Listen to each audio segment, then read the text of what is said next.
अरे आ गए, आप ही का वेट कर रहा था मैं। पहुंच गए इस वीडियो तक, कर ली स्क्रॉलिंग। एनीवेज, नमस्कार बच्चों, मेरा नाम है सुबोध सिंह। हम लोग यहाँ से अपना 9th क्लास का सिलेबस स्टार्ट कर रहे हैं इंग्लिश मीडियम में। चैनल पे अभी तक जितनी भी वीडियोस थी वो सब हिंदी मीडियम के अंदर थी, और बहुत सारे बच्चों ने कमेंट भी किया कि सर इंग्लिश मीडियम में स्टार्ट करो, या मतलब मैसेज भी किए मुझे व्हाट्सएप पे। ठीक है, तो उन्हीं की एक रिक्वेस्ट थी जो फुलफ़िल करना है। और सबसे पहले तो यार थैंक यू, आप लोग इतना सपोर्ट करते हो, मैसेज वगैरह करते हो, कमेंट वगैरह करते हो, उसके लिए बहुत बहुत आपका धन्यवाद, थैंक यू। ठीक है, चलो तो यार कुछ इंपॉर्टेंट बातें हैं उन बच्चों के लिए जो अभी अभी 9th क्लास में आए हैं और साइंस बैकग्राउंड में अपना करियर बनाना चाहते हैं। और लास्ट में एक इंपॉर्टेंट बात सबके लिए बताऊंगा, जो जितने भी जो वीडियोस देख रहे होंगे सबके लिए इंपॉर्टेंट है वो तो। ठीक है, देखो यार, सबसे पहले तो आप लोग अभी अभी 9th क्लास में आए हो, तो सबसे पहले लेक्चर नहीं दूंगा, ठीक है, बस एक इंपॉर्टेंट बात बताऊंगा। साइंस बैकग्राउंड में अगर आपको करियर बनाना है तो, क्योंकि कुछ बच्चे ऐसे होते हैं जो IIT नीट वगैरह की तैयारी यहीं से शुरू कर देते हैं, है ना, और वो अपनी जॉब वगैरह, या फिर अगर आपको साइंस बैकग्राउंड में जैसे इंजीनियरिंग हो गई, डॉक्टर हो गया, इस टाइप में किसी में करियर बनाना होता है, तो आप लोगों को 11th क्लास के अंदर स्ट्रीम चूज़ करनी होती है। ये तो पता ही होगा आप लोगों को। ठीक है, स्ट्रीम चूज़ करनी होती है, और स्ट्रीम जो मिलती है वो आपके मार्क्स के बेस पर मिलती है। खैर, नई एजुकेशन पॉलिसी के अकॉर्डिंगली तो आपको ऑप्शंस मिलेंगे, आप कोई भी सब्जेक्ट किसी के भी साथ चूज़ कर सकते हो। ये ऑप्शंस आपको न्यू एजुकेशन पॉलिसी के अंदर मिल जाएंगे, और जब तक आप 11th में जाओगे तब तक तो ये पॉलिसी मतलब मेरे ख्याल से इम्प्लीमेंट भी हो जाएगी। अभी तो ये 2021 चल रहा है ना, 22 23 तक बोला है इम्प्लीमेंट करने के लिए गवर्नमेंट ने, तो अब देखते हैं क्या होता है। ठीक है, चलिए एनीवेज छोड़ो उस बात को। तो आपको सब्जेक्ट्स तो साइंस के ही लेने पड़ेंगे, जैसे केमिस्ट्री लेना पड़ेगा, फिजिक्स, बायोलॉजी, इसी में से 3 चीज़ें। ठीक है, तीनों में से कोई ना कोई तो आपको पढ़ना ही पड़ेगा अगर आपको करियर बनाना है तो। ठीक है, और सबसे इंपॉर्टेंट बात यह है कि यार आपकी जो इन तीनों ही सब्जेक्ट्स का जो बेस बनेगा ना, वो 9th क्लास से बनेगा। इसीलिए मैं बोल रहा हूँ आपकी 9th class most important class है आपके एकेडमिक करियर के अंदर, एकेडमिक लाइफ के अंदर। ठीक है, जो आप स्कूलिंग करोगे, जो आप एजुकेशनल मतलब ये समझ लो आप जितनी भी एजुकेशन लोगे ना, उसके अंदर सबसे इंपॉर्टेंट आपकी जो चीज़ है वो 9th क्लास है, सबसे इंपॉर्टेंट, क्योंकि यहीं से आपका बेस डिसाइड होगा। ठीक है यार, आप रट्टा मार के नंबर ला के डिग्री तो ले सकते हो, डिग्री लेने के बाद जॉब भी मिल सकती है, कोई दिक्कत वाली बात नहीं है, बट जो आपकी बेसिक नॉलेज होगी ना वो आपको यहीं से मिलेगी। अगर आप 9th क्लास को सीरियसली नहीं पढ़ते हो तो आपको 11th में बहुत सारी प्रॉब्लम्स होंगी।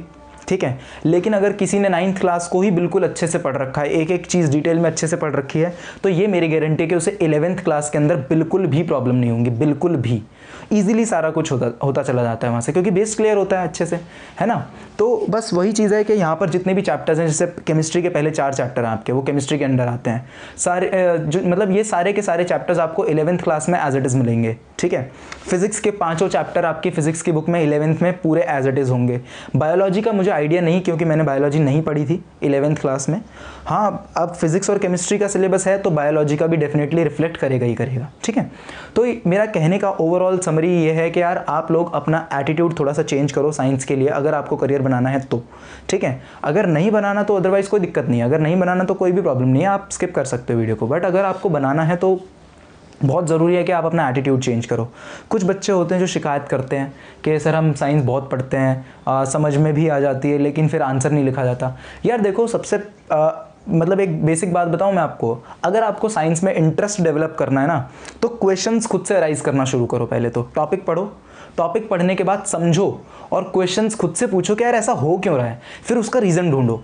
अगर ऐसे करोगे ना तो डेफिनेटली मेरी गारंटी है ये आपके आंसर्स यूं ही आपको एक बार में अच्छे से समझ में आ जाएंगे।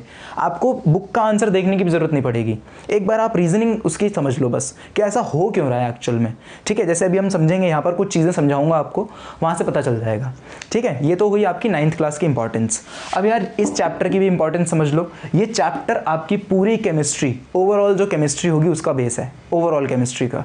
ठीक है, जितनी भी आप पढ़ोगे 9th 10th 11th और 12th में, चारों चैप्टर, चारों क्लासेस की जो केमिस्ट्री होगी उसका ये बेस है, मैटर इन आवर सराउंडिंग्स। ठीक है, यहाँ से हमारी मेन केमिस्ट्री स्टार्ट होती है। अभी तक जो आपने 8th क्लास तक पढ़ा वो कुछ नहीं था, वो बस ऐसे ही था, उसका सिर्फ 5 से 10% यूज़ होता है हमारी 9th और 10th 11th 12th के अंदर।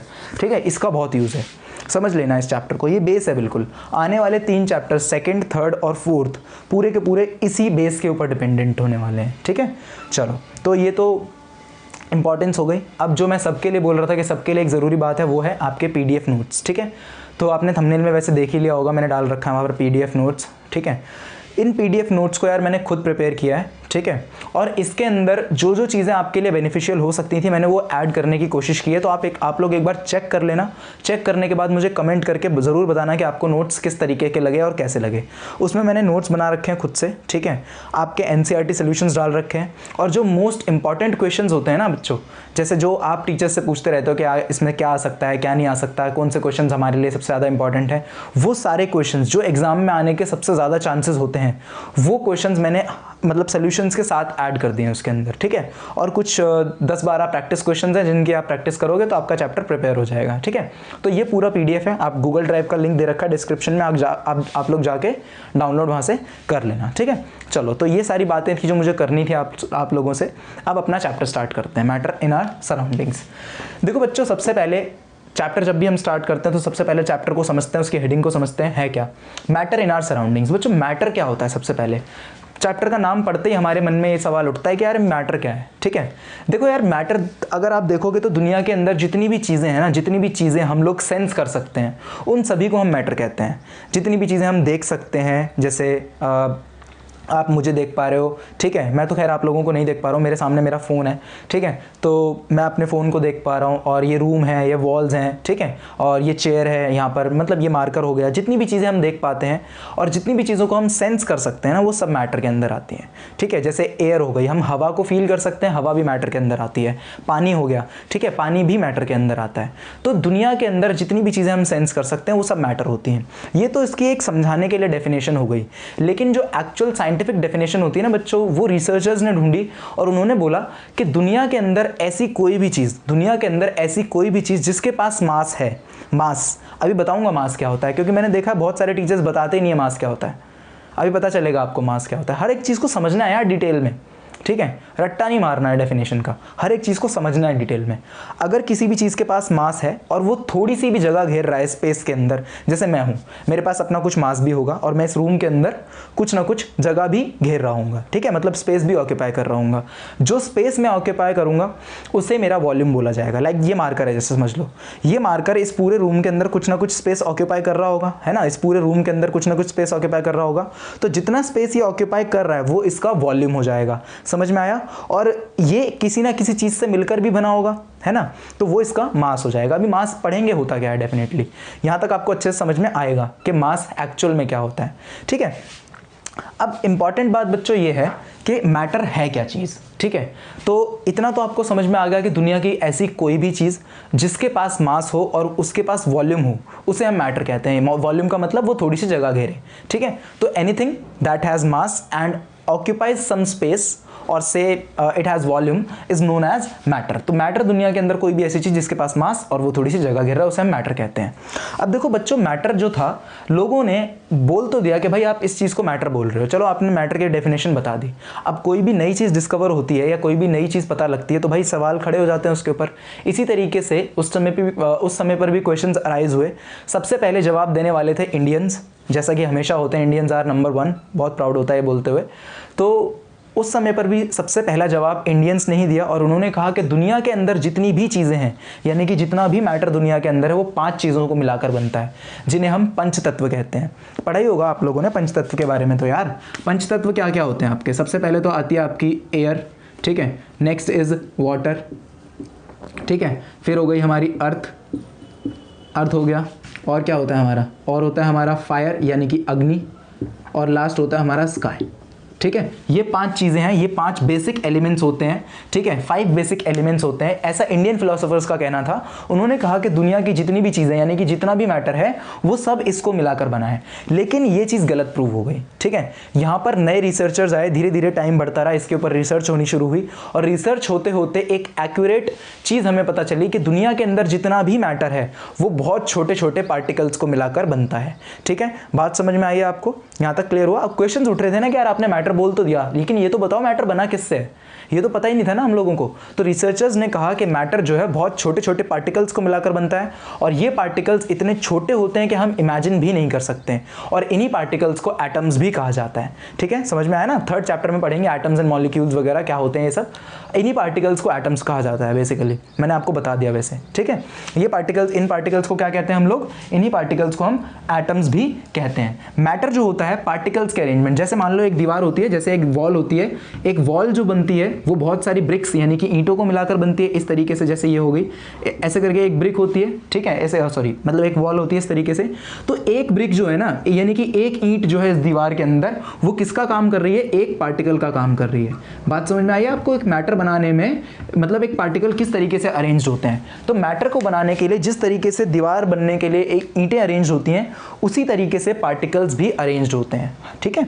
अब इनके बीच में जो स्पेस होता है उसके अकॉर्डिंगली हम बात करेंगे आगे, ठीक है। लेकिन अभी आप इतना समझो कि पार्टिकल्स से मिलकर मैटर बनता है। जिस तरीके से दीवार बनती है बहुत सारी ईंटों को मिलाकर, उसी तरीके से हमारे जो मैटर है वो किससे मिलकर बनता है, बहुत सारे पार्टिकल्स को मिलाकर बनता है। समझ में आया यहाँ तक? अच्छे समझ में आया होगा आप लोगों को मेरे हिसाब से। अब मैं बताता हूँ आपको मास क्या होता है। वॉल्यूम तो हमने पढ़ लिया, ठीक है, वॉल्यूम तो हमने पढ़ लिया कि भाई एक मैटर कितनी जगह घेरेगा उसे हम उसका वॉल्यूम कहते हैं। अब हमने ये पढ़ा कि मैटर जो है पार्टिकल्स से मिलाकर बनता है, यहाँ तक समझ में आया? मैटर जो है किससे मिलाकर बनता है, पार्टिकल्स से मिलाकर बनता है।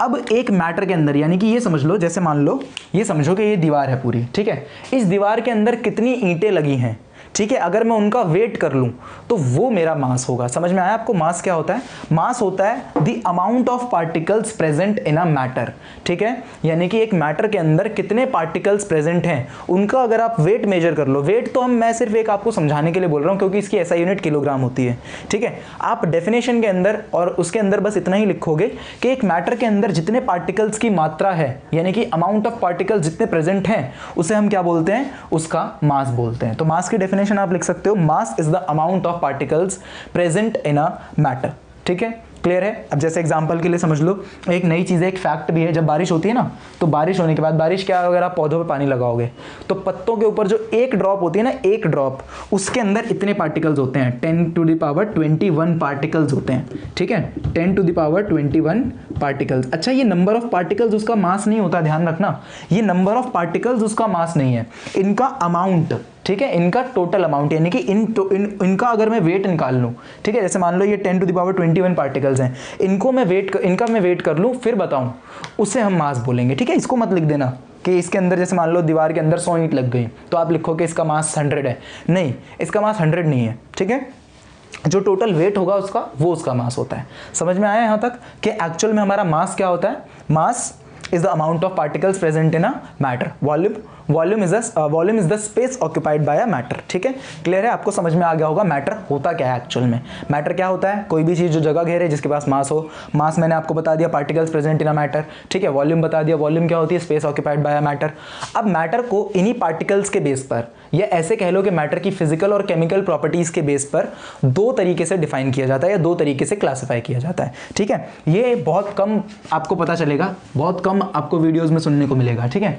मैटर को फिजिकल प्रॉपर्टीज के बेस पर हम लोग मतलब दो प्रॉपर्टीज के बेस पर इसको आइडेंटिफाई करते हैं। एक होती है हमारी फिजिकल प्रॉपर्टीज, एक होती है हमारी केमिकल प्रॉपर्टीज, ठीक है। अब ये फिजिकल प्रॉपर्टीज क्या होती हैं? उसकी अपीयरेंस, दिखने में कैसा है, उसके अंदर कितने पार्टिकल्स हैं, मतलब उसकी शेप कैसी है, साइज कैसा है, ये सब आते हैं फिजिकल प्रॉपर्टीज के अंदर।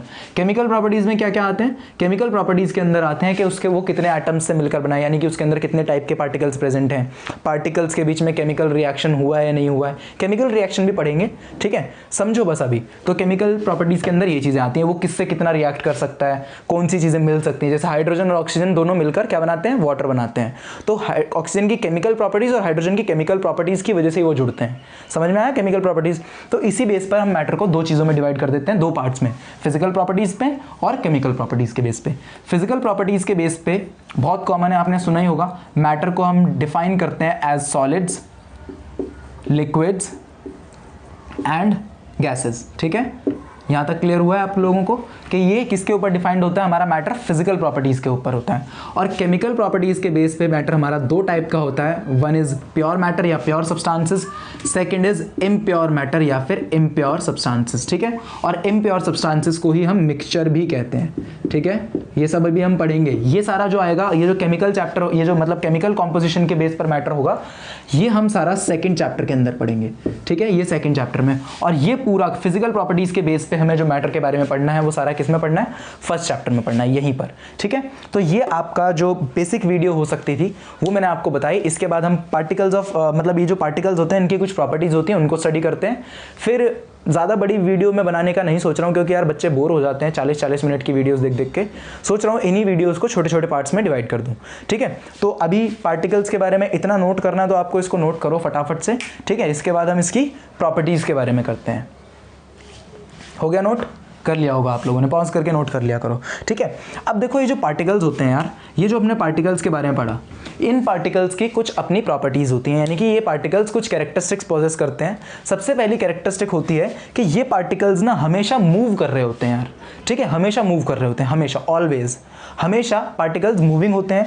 किसकी वजह से मूविंग होते हैं? सबसे पहली बात तो यार आप देखिए ये चीज़, ये देखो कि साइंस में आप इतनी बात याद रखो कि कोई भी बॉडी जब मूविंग होती है, कोई भी बॉडी जब मूविंग होती है तो उसके पास हमेशा काइनेटिक एनर्जी होती है। कौन सी एनर्जी होती है उसके पास? हमेशा काइनेटिक एनर्जी होती है। ये बात ध्यान रखो, कोई भी मूविंग बॉडी है, चाहे मैं भी ऐसे करके मूव कर रहा हूँ ना, तो मेरे पास भी कुछ ना कुछ काइनेटिक एनर्जी होगी, ठीक है। ये बात क्लियर है? कोई भी मूविंग बॉडी कौन सी एनर्जी पोजेस करती है? हमेशा काइनेटिक एनर्जी। तो इसी तरीके से ये जो पार्टिकल्स होते हैं, ये पार्टिकल्स भी क्या होते हैं? कॉन्टिन्यूसली मूविंग होते हैं। तो जाहिर सी बात है कि इनके पास भी कौन सी एनर्जी होगी? काइनेटिक एनर्जी होगी। इसी की वजह से ये मूविंग होते हैं, ठीक है। अगर हम इस अरेंजमेंट को ना लें, मैं पार्टिकल्स का एक ऐसा अरेंजमेंट आपको दिखाता हूं। मान लो ये पार्टिकल्स हो गए, इस तरीके से कुछ अरेंज्ड होते हैं, ठीक है, ऐसे करके ये पार्टिकल्स कुछ अरेंज हैं। तो ये जो पार्टिकल्स होंगे, ये पार्टिकल्स कॉन्टिन्यूसली मूव कर रहे होंगे, ठीक है। हालांकि वो बात अलग है कि सॉलिड्स के अंदर ये मूवमेंट सबसे कम होती है, लिक्विड्स में थोड़ी ज्यादा होती है, गैसेस में सबसे ज्यादा होती है। वो भी हम पढ़ेंगे, प्रॉपर्टीज के अंदर आके पढ़ेंगे। लेकिन अभी आप इतना समझो कि पहली कैरेक्टरिस्टिक क्या है, ये हमेशा कॉन्टिन्यूसली मूव कर रहे होते हैं, ठीक है। और इनका जो मोशन होता है ना बच्चों, वो बिल्कुल सीधा और ऐसा मोशन नहीं होता कि बिल्कुल एक स्ट्रेट लाइन में ट्रैवल करें, नहीं। इनका मोशन होता है रैपिड जिगजैग मोशन। कैसा मोशन? रैपिड जिगजैग, मतलब पहले ऐसे, फिर ऐसे, फिर ऐसे, फिर ऐसे, मतलब अजीब सा मोशन होता है इनके पार्टिकल्स का, हमेशा अजीब सा। इसको जिगजैग मोशन आप बोल सकते हो। और इसी मोशन को हम ब्राउनियन मोशन भी कहते हैं। इंपॉर्टेंट टर्म है, ठीक है, 1 नंबर में आपसे पूछा जा सकता है। या तो हम इसको ब्राउनियन मोशन कहते हैं या हम इसको ब्राउनियन मूवमेंट भी कहते हैं, ठीक है, समझ में आया होगा। ब्राउनियन मोशन क्या होता है? ब्राउनियन मोशन, ठीक है, आप इसको सिंपल बोल सकते हो, the rapid zigzag motion possessed by the particles of matter is known as Brownian motion. समझ में आया आपको? ब्राउनियन मोशन क्या होता है? पार्टिकल्स जो होते हैं वो कॉन्टिन्यूसली मूविंग होते हैं, हमने पढ़ा। अब ये मूव कैसे करते हैं? कभी भी स्ट्रेट पाथ में मूव नहीं करते, जिगजैग पाथ में मूव करते हैं। और इसी जिगजैग पाथ में मूव करने को हम कौन सा मोशन बोलते हैं? ब्राउनियन मोशन बोलते हैं। समझ में आया? ठीक है, यहाँ तक समझ में तो आ गया होगा मेरे हिसाब से। अब पार्टिकल्स ऑफ मैटर किसकी वजह से मूव करते हैं भाई? तो इनके पास हमेशा काइनेटिक एनर्जी होती है, जिसकी वजह से ये मूव करते हैं, ठीक है। काइनेटिक एनर्जी क्या होती है? कोई भी बॉडी जब मूव करती है उसके पास हमेशा काइनेटिक एनर्जी होगी। डेफिनेशन हम फिजिक्स में जाके पढ़ेंगे, ठीक है, अभी नहीं समझा रहा हूँ डिटेल में, इतना फिजिक्स में पढ़ना है क्योंकि हमें सारा वर्क एंड एनर्जी वाला जो चैप्टर आएगा उसमें पढ़ना है इसको। तो पार्टिकल्स के पास काइनेटिक एनर्जी होती है जिसकी वजह से वो मूव करते हैं। और काइनेटिक एनर्जी और टेम्परेचर का एक रिलेशन होता है, ठीक है, ध्यान रखना इस चीज़ को। Kinetic energy is always directly proportional to temperature. अब आप बोलोगे कि ये डायरेक्टली प्रोपोर्शनल क्या है, ये साइन क्या है? देखो इस साइन का मतलब होता है प्रोपोर्शनैलिटी, ठीक है, प्रोपोर्शनैलिटी। इस साइन को लिख देते हैं। इस साइन, ये जो साइन होता है ना, ये हमें किसी की भी प्रोपोर्शनैलिटी शो करता है। 2 तरीके की प्रोपोर्शंस होती हैं, आप लोगों ने 8th क्लास में मैथ्स में पढ़ा होगा। एक होते हैं डायरेक्ट प्रोपोर्शंस, एक होते हैं इनवर्स प्रोपोर्शंस, पढ़ा होगा, ठीक है। डायरेक्ट प्रोपोर्शंस का मतलब क्या होता है कि अगर हम इसमें जो चेंज लाएंगे वही चेंज इसमें भी होगा। ये बात समझ में आई? यानी कि अगर आप इसको इंक्रीज करोगे तो ये भी इंक्रीज हो जाएगा, अगर हम इसको डिक्रीज कर देंगे तो ये भी डिक्रीज हो जाएगा। और उल्टा भी हो सकता है। मान लो हमने टेम्परेचर को इंक्रीज कर दिया तो काइनेटिक एनर्जी इंक्रीज हो जाएगी, टेम्परेचर को हमने डिक्रीज कर दिया तो काइनेटिक एनर्जी डिक्रीज हो जाएगी, ठीक है। इसे हम बोलते हैं डायरेक्ट प्रोपोर्शंस। तो kinetic energy is directly proportional to temperature. मान लो इनवर्सली बोला होता तो क्या होता कि टेम्परेचर बढ़ता लेकिन काइनेटिक एनर्जी क्या हो जाती? कम हो जाती। टेम्परेचर घटता, काइनेटिक एनर्जी बढ़ जाती, मतलब उल्टा असर होता। एक को बढ़ाते दूसरा कम हो जाता, ठीक है, दूसरे को कम करते वो वाला बढ़ जाता। ये होता है डायरेक्ट और इनवर्स प्रोपोर्शंस, ठीक है। तो मेरे हिसाब से नई चीज थी आप लोगों के लिए, सीख लिए तो बहुत अच्छी बात है। और साइन हमेशा यही रहता है, ठीक है, क्लियर है ना। तो पार्टिकल्स की जो काइनेटिक एनर्जी होती है वो हमेशा टेम्परेचर के डायरेक्टली प्रोपोर्शनल होती है। यानी कि आप जितना ज़्यादा टेम्परेचर बढ़ाओगे पार्टिकल्स के पास उतनी काइनेटिक एनर्जी आएगी और पार्टिकल्स उतना ही तेजी से मूव करना शुरू करेंगे। टेम्परेचर कम कर दोगे तो पार्टिकल्स की एनर्जी भी कम हो जाएगी और पार्टिकल्स मूव करना बंद कर देंगे। समझ में आया है यहाँ तक आपको अच्छे से काइनेटिक एनर्जी का क्या रिलेशन होता है? तो पहली हमारी बेसिक प्रॉपर्टी थी क्या? Particles the particles of matter are in continuous motion या फिर आर कॉन्टिन्यूसली मूविंग। ठीक है, क्लियर हुआ, समझ में आया कैसे कैसे क्या होता है। सेकंड प्रॉपर्टी इंपॉर्टेंट है, बहुत इंपॉर्टेंट है, क्योंकि डिफ्यूजन इसके ऊपर डिपेंड करता है। डिफ्यूजन मैं आपको नेक्स्ट वीडियो के अंदर बताऊंगा। ठीक है, डिफ्यूजन और ऑस्मोसिस दो चीज़ें हैं जो हम नेक्स्ट वीडियो में करेंगे। देखो, डिफ्यूजन या फिर जो चीज़ डिपेंड करती है वो दूसरी प्रॉपर्टी के ऊपर डिपेंड करती है, और दूसरी प्रॉपर्टी ये है कि जो पार्टिकल्स होते हैं ना मैटर के, इनके बीच में हमेशा एम्प्टी स्पेसेस होते हैं। ठीक है, ये चीज़ क्लियर है, एम्प्टी स्पेसेस हमेशा होते हैं। यानी कि अगर आपके पास कोई भी पार्टिकल, जैसे कोई भी मैटर है, मान लो ये मार्कर है, तो इसके जितने भी पार्टिकल्स होंगे ना, उनके बीच में खाली जो स्पेसेस होंगे वो बिल्कुल रहे होंगे। हालांकि वो बात अलग है कि बहुत कम स्पेसेस होंगे जिसकी वजह से पार्टिकल्स बहुत पास पास हैं। ठीक है, गैसेस के अंदर ये स्पेसेस सबसे ज़्यादा होते हैं, इसीलिए हम अपने हाथ को गैसेस के अंदर यूँ चला सकते हैं। लेकिन आप सॉलिड में नहीं चला सकते ना, सॉलिड के पार थोड़ी चला जाएगा आपका हाथ। क्यों? क्योंकि पार्टिकल्स बहुत पास होते हैं, स्पेसेस ही नहीं होते। गैसेस के अंदर बहुत ज़्यादा स्पेसेस होते हैं, इसलिए हमारा हाथ यूँ आराम से एयर के अंदर चल सकता है। इंपॉर्टेंट क्वेश्चन है ये भी। ठीक है, इसका आंसर पूछा जाता है आपसे। यहाँ तक क्लियर हुआ? तो particles of matter have spaces between them, ये आपकी सेकंड प्रॉपर्टी हो गई। और इसी सेकंड प्रॉपर्टी के ऊपर दो चीज़ें डिपेंड करती हैं, डिफ्यूजन। चलो डिफ्यूजन बता देता हूँ मैं अभी आपको, ऑस्मोसिस नेक्स्ट वीडियो में करेंगे। डिफ्यूजन ना यार एक प्रोसेस होता है जिसके अंदर कोई भी दो मैटर एक दूसरे के अंदर इंटरमिक्स हो जाते हैं। लाइक आप पानी के अंदर चीनी को घोल सकते हो, तो चीनी के भी कुछ पार्टिकल्स होंगे, पानी के भी कुछ पार्टिकल्स होंगे। आपने ऐसा करके उसको स्टर कर दिया, यानी कि चला दिया। चलाने के बाद क्या हुआ, जो चीनी होगी वो पूरी तरीके से घुल चुकी होगी। ठीक है, जैसे मान लो मैं ऐसे करके आपको बना के दिखाता हूँ। मान लो ये वाटर के पार्टिकल्स हैं ऐसे करके। ठीक है, आपने क्या करा, इसके अंदर चीनी के पार्टिकल्स को मिला दिया ऐसे करके, ये चीनी के पार्टिकल्स आ गए। जब आप थोड़ी देर बाद इसको स्टर कर दोगे ना, तो स्टर करने के बाद ये जो पार्टिकल्स होंगे ऐसे करके इंटरमिक्स हो जाएंगे और ये आपका लिक्विड प्रिपेयर होगा। समझ में आया आपको? अब ये हुआ क्यों, ये किसकी वजह से हुआ? पार्टिकल्स एक दूसरे के अंदर इंटरमिक्स किसकी वजह से हो गए भाई? क्योंकि उनके अंदर स्पेस था, तभी तो हुए। अब जैसे चलो इस एग्जांपल को आप ऐसे समझो, मान लो मेरी क्लास है, मैं आपको पढ़ा रहा हूँ। ठीक है, या आप अपनी स्कूल की क्लास समझो। आपके स्कूल के जो बेंचेस हैं वो खाली हैं। ठीक है, आपके स्कूल के बेंचेस जो हैं खाली हैं। आपका जो बेंच है वो 2 सीटर बेंच है, लेकिन आप उसमें से एक एक बच्चे बैठे हुए, तो आपके पास खाली जगह है ना। मतलब दूसरे सेक्शन का कोई भी बच्चा आपके पास आके बैठ सकता है ना, बिल्कुल बैठ सकता है। दूसरे मैटर का कोई भी पार्टिकल आपके पास आके बैठ सकता है ना। तो आपके पास क्यों बैठ सकता है वो आके? क्योंकि आपके पास खाली जगह है। मान लो आपकी क्लास के सारे बेंचेस भरे होते, तो क्या आप उस बच्चे को बिठा सकते थे अपनी तरफ, अपने पास आके? नहीं बैठा सकते थे ना। क्यों? क्योंकि आपके पास स्पेसेस ही नहीं थे। इसी वजह से सॉलिड्स के अंदर कोई भी चीज़ मिक्स नहीं हो पाती है, ये रीज़न होता है। समझ में आया आप लोगों को? डिफ्यूजन क्या होता है? डिफ्यूजन होता है इंटरमिक्सिंग ऑफ टू मैटर। ठीक है, हमारे पास अगर स्पेस होगा, यानी कि अगर मेरे पास किसी को बैठाने की जगह होगी तो ही तो मैं बैठा पाऊंगा अपने बेंच पे। अगर बैठाने की जगह मेरे पास ऑलरेडी कोई बैठा हुआ है तो मैं कहाँ बैठाऊंगा उसको, है ना? ये तो प्रॉब्लम है ना फिर। तो सॉलिड्स के अंदर डिफ्यूजन सबसे कम होता है, लिक्विड्स में थोड़ा ज़्यादा होता है क्योंकि स्पेसेस बढ़ जाते हैं। गैसेस के अंदर डिफ्यूजन सबसे ज़्यादा होता है क्योंकि स्पेसेस भी सबसे ज़्यादा होते हैं। ठीक है, क्लियर हुआ? डिफ्यूजन क्या होता है आप लोगों को समझ में आया होगा। इस प्रोसेस को हम डिफ्यूजन कहते हैं, intermixing of particles of two matter या फिर इंटरमिक्सिंग ऑफ टू मैटर। ठीक है, क्लियर है? समझ में आया होगा मेरे हिसाब से। डिफ्यूजन दो प्रॉपर्टीज हो गई हमारी। थर्ड प्रॉपर्टी पे चलते हैं। कौन कौन सी कर ली हमने? एक तो मोशन वाली कर ली और एक स्पेसेस वाली कर ली। ठीक है, अब थर्ड वाली करते हैं कि पार्टिकल्स ऑफ मैटर जो होते हैं ये हमेशा एक दूसरे को अट्रैक्ट करते हैं, एक दूसरे को अपनी तरफ खींचते हैं। ठीक है, एक दूसरे को अपनी तरफ क्या करते हैं? हमेशा खींचते हैं, ऑलवेज अट्रैक्ट। जितने भी पार्टिकल्स, लाइक जैसे देखो मैंने यहाँ पार्टिकल्स बना देता हूँ, एक पार्टिकल ये रहा, दूसरा पार्टिकल ये रहा, तो ये वाला जो पार्टिकल होगा ना, ये वाला, ये इस पार्टिकल को अपनी तरफ खींचेगा और ये वाला जो पार्टिकल होगा ये इसको अपनी तरफ खींचेगा। ठीक है, अब जिस फोर्स से ये एक दूसरे को खींचते हैं उन फोर्सेस को हम इंटरमॉलिक्यूलर फोर्सेस बोलते हैं। क्या बोलते हैं? Intermolecular forces. समझ में आया आप लोगों को? यहाँ तक मेरे हिसाब से समझ में आ गया होगा।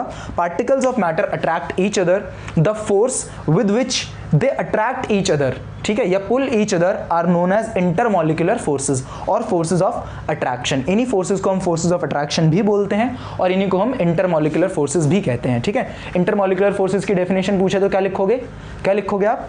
The forces with which particles of matter attract each other are known as intermolecular forces. ठीक है, तो तीनों प्रॉपर्टी मैंने आपको बता दी। पहली प्रॉपर्टी क्या पढ़ी हमने? Are always in continuous motion. Second property क्या पढ़ी? हैव स्पेसेस बिटवीन देम, ये रहा।